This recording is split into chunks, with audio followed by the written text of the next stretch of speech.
Ha ha ha. Croyle saves the day every time. Bingo. Hey, how's everyone doing? I'm just gonna make a quick update on this door lock. I got it. Turns out I wasn't missing anything at all. Now it turns. There we go.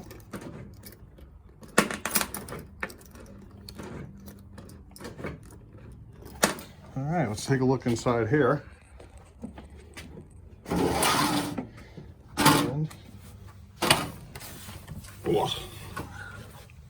all right, sorry about that. All we had to do was lube it up.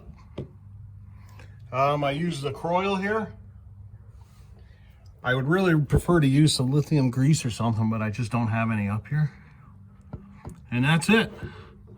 I just oiled it and went from there. Oil everything here. All this right here. Believe it or not, this right here, where there's really nothing here,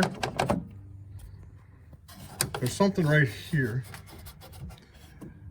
Oiling that seemed to make the biggest difference. Oiling that part of it right there and oiling up here, that the actual lock cylinder. Can you see it? So now,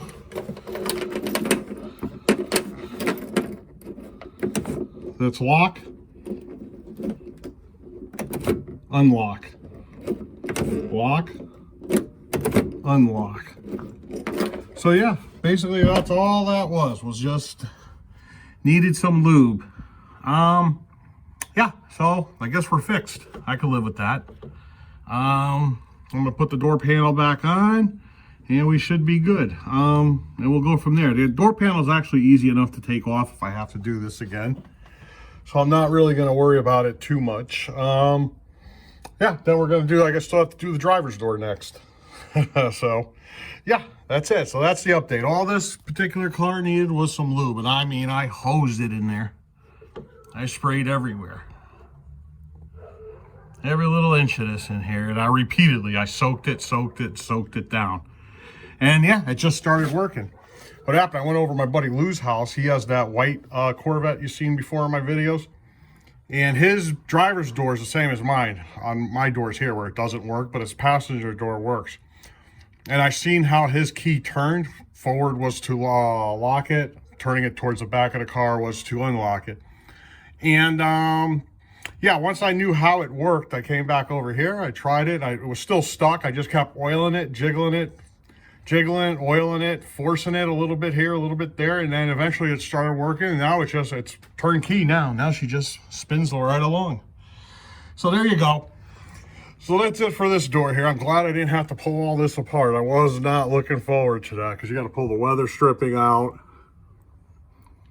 And that's all going to bend when you pull it out. So then, you know what I mean? You got to buy new pieces of that. The window may have to be undone to be moved forward. These little things have to be for making the window wobble. Those have to be removed, and then it's a real pain to take it off. There's this one guy on YouTube that has only one video on how to pull the door handle off on these. Very good video. I watched that like probably 3 times last night. And between that and playing around my buddy Louie's car, I pretty much figured out I wasn't missing anything here. It was just more or less playing around. And we got it. So I'm going to put it back together, and that's it. She's fixed. So there's the update. All right, that was an easy fix. Bye-bye.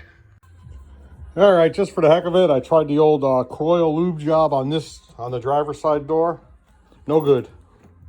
This one actually spins all the directions it's supposed to spin. So this door has a problem where there's a piece or something missing on it. Yeah, so I'll pull this one off next and we'll see what's going on there. That's a different video if I make a video at all on it. So that's it. Just a little quick update on the driver's side. All right, bye.